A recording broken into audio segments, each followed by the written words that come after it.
কথাটুকু শুনে হান্নান শেখ চাপা ক্লেশে দৃষ্টি নিচু করল। ঠোঁটে ওনার হাসি জড়ানো থাকলেও কণ্ঠও কেমন নিষ্প্রভ ছিল।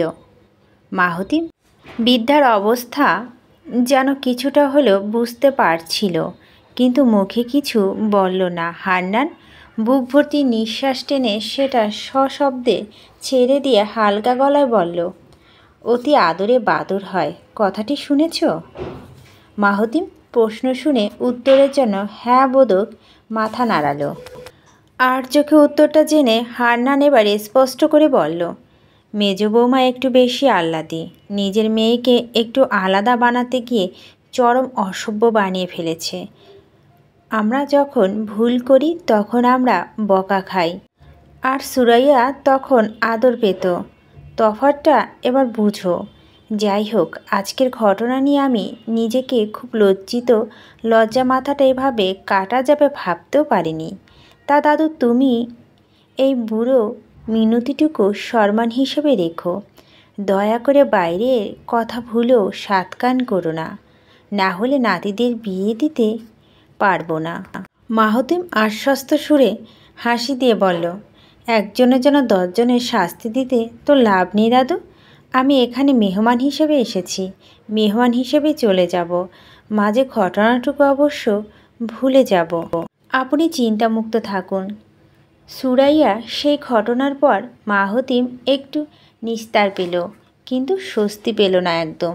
বারবার মনের মধ্যে অলিখিত কথার মতো কিছু অপ্রকাশিত উত্তেজনা যেন ঘুরঘুর করছে। চোখের সামনে না যাইতেই কিছু অদ্ভুত দৃশ্য ভেসে ওঠে। দুপুরের পর ঠিক বিকেলের দিকে বাহিরে বেরুল সে। রুমের বাইরে গিয়ে জানতে পারল মাকে নিয়ে সবাই নাকি কাকে যেন দেখতে গিয়েছে। বাড়িতে একটা কাকপক্ষীও নেই বটে। মাহতিম বিরক্ত বোধ করছিল, তবে ট্রাউজারের 2 পকেটে হাত গুজিয়ে হাঁটছিল। বাড়ির প্রত্যেকটি রুম সহ সব কিছু দেখার জন্য ছোট্ট প্ল্যান করলো। মানুষহীন বাড়িটা বড্ড খা খা করছে এখন। চারপাশটা শুনশান হয়ে উদাস অবস্থা বিরাজ করছে। সাদা টি শার্ট এবং নেভি ব্লু ট্রাউজার পরে দক্ষিণা দিকের সাইডটায় চলে আসলো মাহতিম।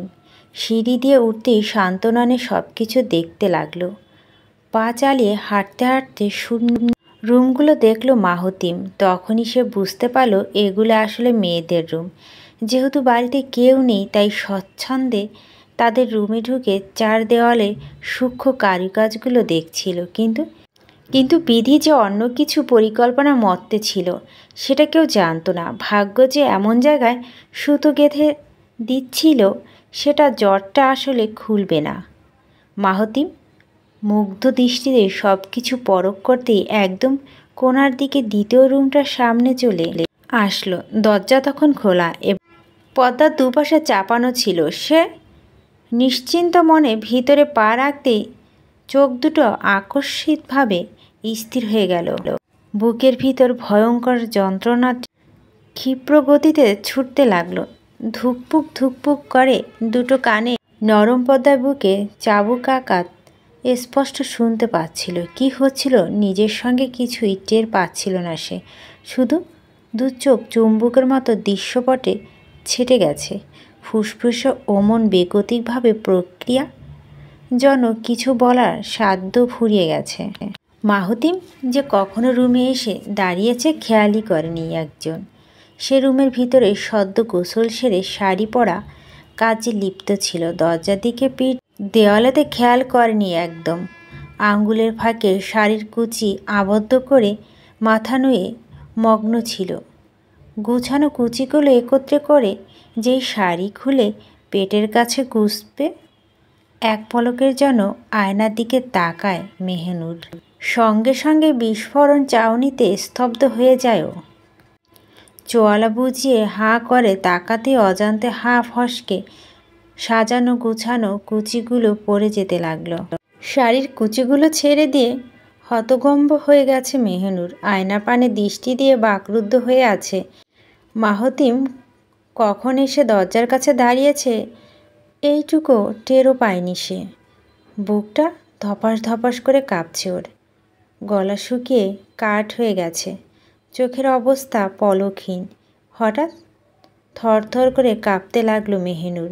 এমনভাবে নিঃশ্বাস নিতে লাগলো গলার কাছে শিরাগুলো স্পষ্টরূপে দেখা যাচ্ছিল। খুব অপ্রকৃতিস্থভাবে নিঃশ্বাস টানছিল। মাহতিম এতক্ষণ থ মেরে দাঁড়িয়ে থাকলো মেহিনুরের অমন দৃশ্য দেখে আকস্মিকভাবে সৎপথ ফিরে পেল। গায়ে প্রতিটা পশম কাটার মতো চিরচির করে ফুটছিল। এ কেমন দেখে ফেলল সে? মানে সে কি সত্যি একটা ভয়ানক কাজ করে ফেলেছে? এই কাজের শাস্তি কি আদৌ আছে? অদ্ভুত একটা অপরাধবোধ তাড়াতাড়ি সেখান থেকে পালিয়ে এসে মাহতিব রুমে ঢুকে দুহাতে থাপ করে দরজা লাগিয়ে রুদ্ধ দরজা পিঠ লাগিয়ে দিল। ঠোঁট ভেদ করে শব্দযোগে বুক ভর্তি নিঃশ্বাস ছাড়তে লাগলো। 1 মাইল দৌড়ালেও বুঝি এমন করুণ অবস্থা নিঃশ্বাস ছাড়ে না মাহতিম।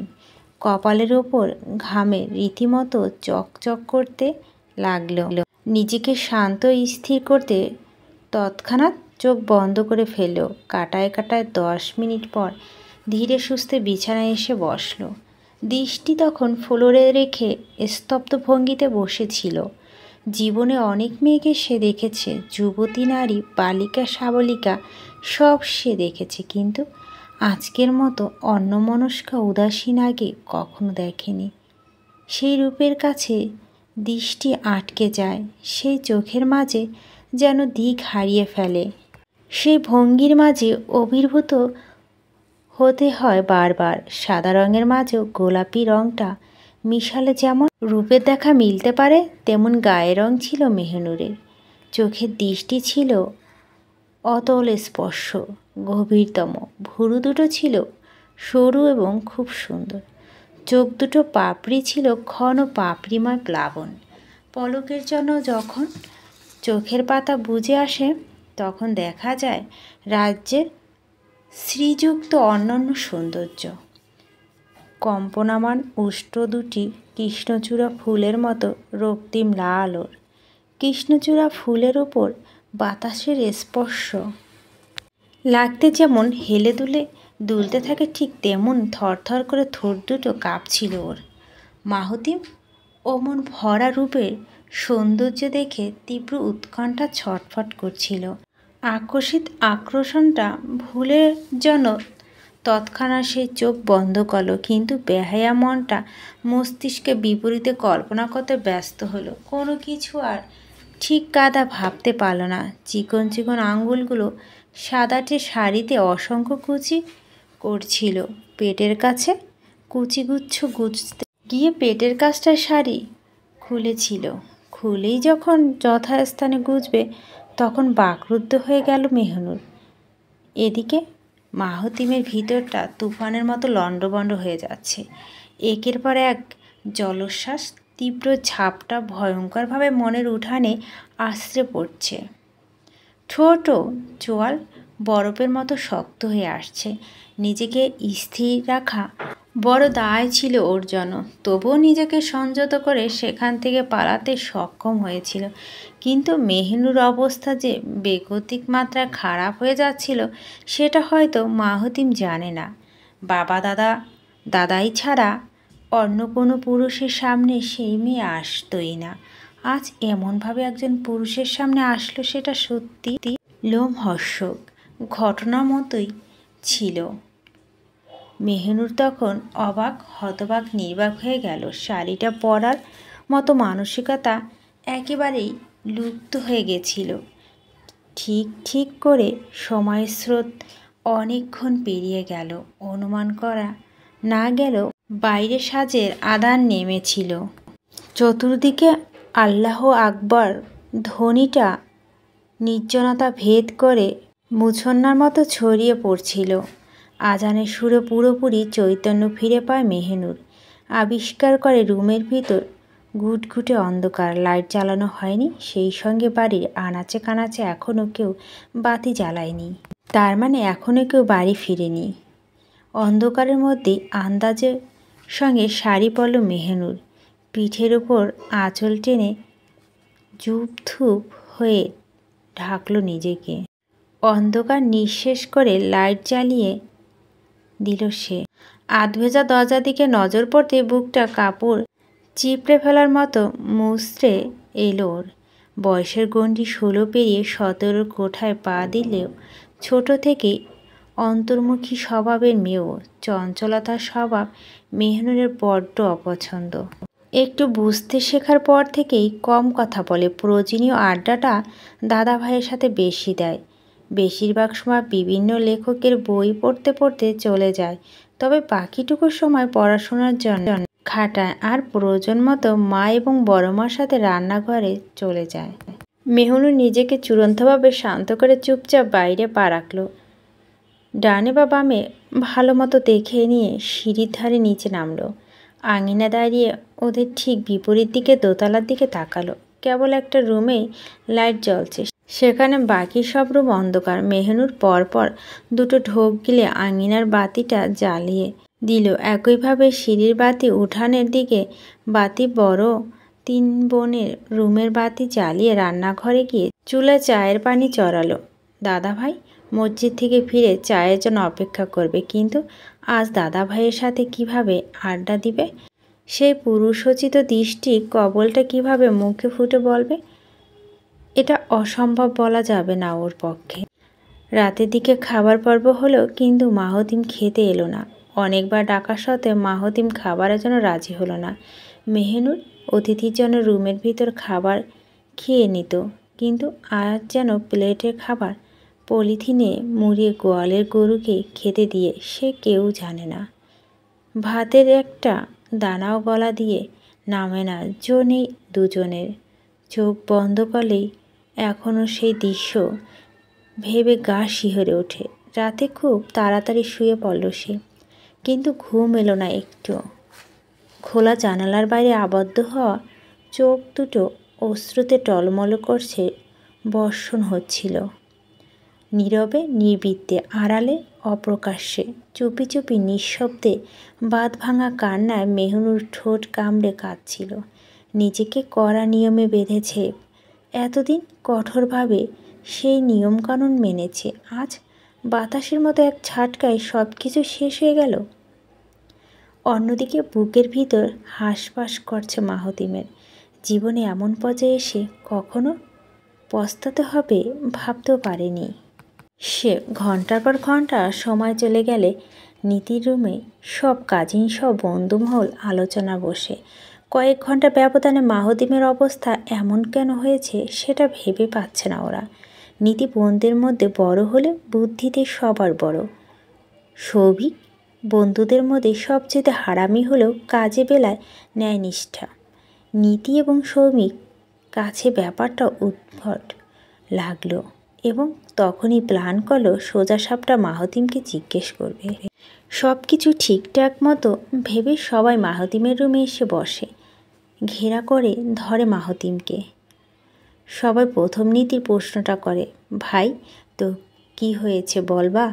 তুমি তো মুখে তালা লাগানো মানুষ না, এটা আমরা সবাই জানি, কিন্তু তোমার যে কিছু একটা হয়েছে এটা অন্তত আমি বুঝে গেছি। বলো না ভাই, কি নিয়ে টেনশনে আছো? টি শার্ট পরুয়া মাহতিম চুপ করে রইল। পাশ থেকে সাবিন সোজাসুজি প্রশ্ন করল, আমার যাওয়ার পর নির্ঘাত কিছু হয়েছে ভাই? Damn sure. তুমি তো বিন্দাস মুডে ছিলা, আমরা আসতে না আসতেই তোমার কি হলো? সবাই যখন দফায় দফায় প্রশ্ন যে ফেলল, তখন সত্যি রাগ চলে আসলো ওর। কিন্তু নিজেকে ধাতস্থ করে শান্তরূপে পরিস্থিতি সামাল দিয়ে স্বাভাবিক দৃষ্টিতে বলল, আমি যা বলবো মায়ের কাছে লাগিয়ে দিবা না তো? সবাই একসাথে বলে উঠল, একদম না। মাহতিম ছোট্ট একটা নিঃশ্বাস ছেলে গলা ভিজিয়ে নিল। দৃষ্টিতে সবার দিকে নিক্ষেপ করতে করতে শান্ত সুরে বলল, বাড়িতে কেউ ছিল না। নোট দ্য পয়েন্ট, বাড়িতে কেউ ছিল না। আমি হান্নান নানার বাড়িতে দেখার জন্য একা একা ঘুরছিলাম। যেহেতু বাড়িতে কেউ নেই, তাই সবাই রুমে ঢুকে কারুণিক সজ্জা দেখছিলাম। বিশ্বাস করো, আমি ভাবতেও পারিনি দোতলার রুমটা মেহনুরের ছিল। ও আমাকে দেখে কেমন ডেঞ্জারাস রিয়াকশন দিয়েছে সেটা আমি ডিসক্রাইব পর্যন্ত করতে পারবো না। আমি তো নিজেই শখে ছিলাম। ও যে বাড়িতে আছে আমি এইটুকু পর্যন্ত জানতাম না। জানলে আমি জীবনেও ওর রুমে যেতাম না। সার্চলাইট এক ট্যারিফিক লুকে আমার এখনও চোখে ভাসছে। মাহতিমের কথা শুনে সবাই হা করে নিজেদের মধ্যে চাওয়াচাই করল। সবাই সংকুচিত দৃষ্টিতে ঢোক গেল। মেহরুনের সাথে প্রথম সাক্ষাৎ হয়ে গেছে ভেবে নীতি খুশি হলেও সেটা মাহতিমের চেহারা দেখে প্রকাশ করল না। সাবির চোখে ইশারায় সিয়ামকে ইঙ্গিতপূর্ণ কথাটা বোঝালো। সিয়াম কথাটা বুঝে মাথাটা হ্যাঁ সূচক ঈশা নাড়িয়ে মাহতিমের দিকে দৃষ্টি নিল। সরল কণ্ঠে বলল, দোস্ত ইটস নর্মাল, তুই এত টেনশন করছিস কেন? তাছাড়া ওই ঘাউড়া মেয়ের জন্য তুই এমন আপসেট থাকবি? মাহতিম দৃষ্টি তীক্ষ্ণ করে তাকালো, কপালে ভাঁজ ফেলে প্রশ্ন করল, হু ইজ ঘাউড়া? কি বললি তুই? সিয়াম চট করে কিছু বলতে যাবে অমন মাথা তড়াক করে চারটি খেল। চারটিটা সৌমিক মেরেছিল। সিয়াম মাথায় হাত বুলাতে বুলাতে অকথ্য ভাষায় গালি দিতে সৌমিকের ধমক খেল। প্রীতি এতক্ষণ চুপ ছিল।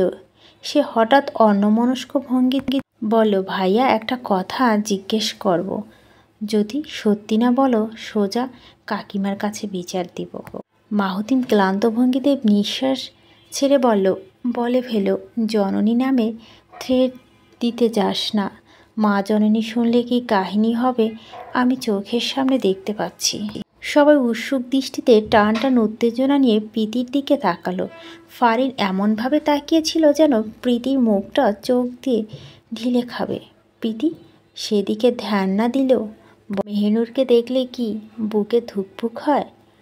মাহতিম এমন উদ্ভট প্রশ্ন শুনে কিছু বলতে অমনি মুখের কথা টেনে তোয়ব ক্রূর স্বরে বলল, বা হয় বা আরেকবার জিজ্ঞেস করো তোরে থাপড়াইয়া ধুকপুকানি বুঝাম।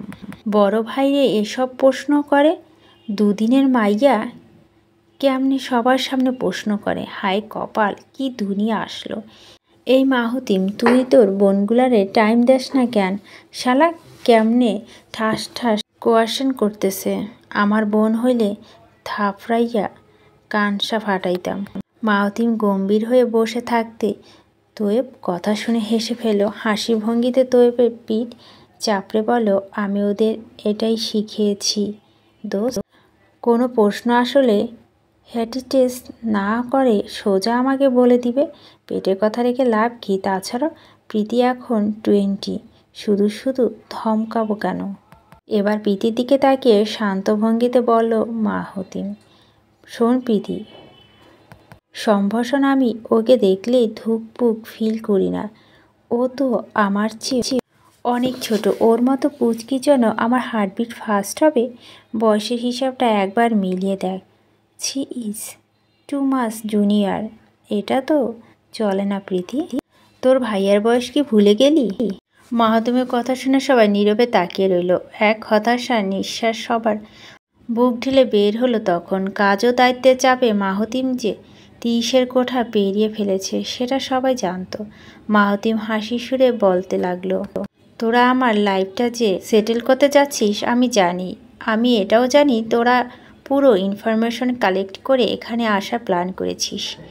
যেই শুনেছিস এই বাড়ির 4টা মেয়ে আছে আর সবাই বেশ সুন্দরী, তখনই তোরা চুপসারে প্ল্যান বানিয়ে আমাকে টেনে আনলি। মা এখানে আমার বিয়ের জন্য প্রেশার দিচ্ছে না। এখানে তোর এমন কাহিনী করবি ভাবা যায় না। আমি তো ভুলেও এখন কোনো গ্রামে আসতাম না। তোরা যদি চাপাচাপি না করতি আমি সত্যি আসতাম না। কিন্তু দয়া করে কাউকে আমার ঘাড়ে চাপাস না। ছুটিটা কাটাতে এসেছি, শান্তিমতো কাটাতে দে। আমার প্রফেশনাল লাইফে ব্যস্ত হয়ে পড়লে কবে আসবো জানা নেই। তোদের সব কয়টা আমি চিনি। সৌভিক দেখ বন্ধু, তুই আমার 3 বছরের জুনিয়র হওয়ার সত্ত্বেও আমাকে এনাফ বুঝিস।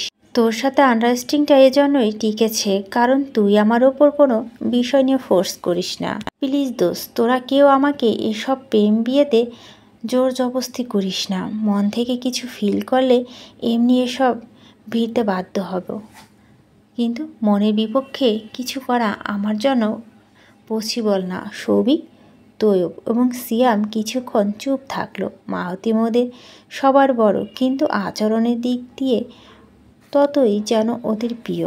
সৌভিকদের সাথে এক এলাকায় পরিচয়, সেই থেকে ওদের সঙ্গে খাতির। জীবনে আর কোনো ক্লোজ বন্ধু মাহতিম বানায়নি। অনেকগুলো কাজিন থাকা সত্ত্বেও নীতিপ্রীতি দেশে থাকে, বছরে একবার বাংলাদেশে আসে।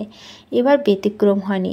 সাবির স্বামী দুজনেই ভাই বললে অজ্ঞান। ফারিন আরও বেশি পাগল। মাহতিমের স্বভাবটা একরোখা হলেও ক্ষেত্রবিশেষ মাঝে মাঝে রেগে যায়। ঘুমন্ত সিংহে গা জাগিয়ে তুললেও যা হয় মাহতিমের মধ্যে সেটা দেখা যায়। তবে সহজাত শান্ত স্বভাবের ব্যক্তি মাহতিম। নিজেকে সাধারণভাবে রাখতে হয়, মানুষের সাথে শান্ত চেহারায় কথা বলতে স্বাচ্ছন্দ্য বোধ করছে।